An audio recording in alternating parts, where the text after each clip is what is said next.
periodic table is instantly recognizable. It's not just in every chemistry lab worldwide. It's found on t-shirts, coffee mugs, and shower curtains. But the periodic table isn't just another trendy icon. It's a massive slab of human genius, up there with the Taj Mahal, the Mona Lisa, and the ice cream sandwich. And the table's creator, Dmitri Mendeleev, is a bona fide science hall of famer. But why? What's so great about him and his table? Is it because he made a comprehensive list of the known elements? Nah, you don't earn a spot in science Valhalla just for making a list. Besides, Mendeleev was far from the first person to do that. Is it because Mendeleev arranged elements with similar properties together? Not really. That had already been done too. So what was Mendeleev's genius?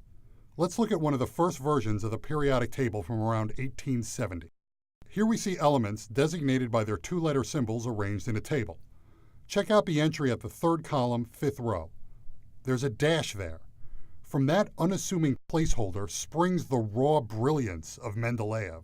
That dash is science.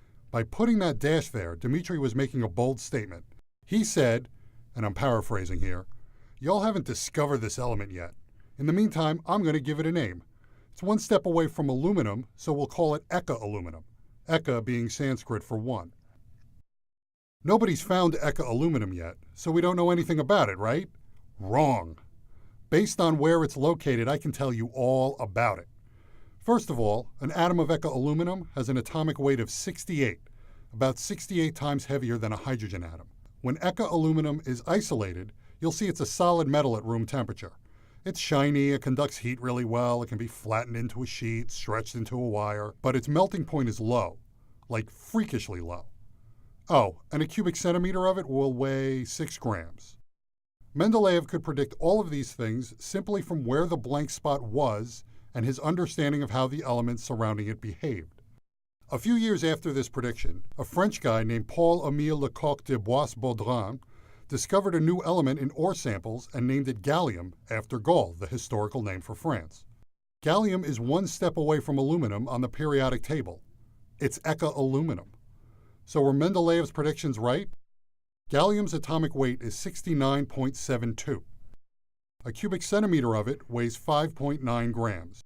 It's a solid metal at room temperature, but it melts at a paltry 30 degrees Celsius, 85 degrees Fahrenheit. It melts in your mouth and in your hand. Not only did Mendeleev completely nail gallium, he predicted other elements that were unknown at the time: scandium, germanium, rhenium. The element he called Eka manganese is now called technetium. Technetium is so rare it couldn't be isolated until it was synthesized in a cyclotron in 1937, almost 70 years after Dmitri predicted its existence, 30 years after he died. Dmitri died without a Nobel Prize in 1907, but he wound up receiving a much more exclusive honor. In 1955, scientists at UC Berkeley successfully created 17 atoms of a previously undiscovered element. This element filled an empty spot in the periodic table at number 101 and was officially named Mendeleevium in 1963. There have been well over 800 Nobel Prize winners, but only 15 scientists have an element named after them. So the next time you stare at a periodic table, whether it's on the wall of a university classroom or on a $5 coffee mug, Dmitri Mendeleev, the architect of the periodic table, will be staring back.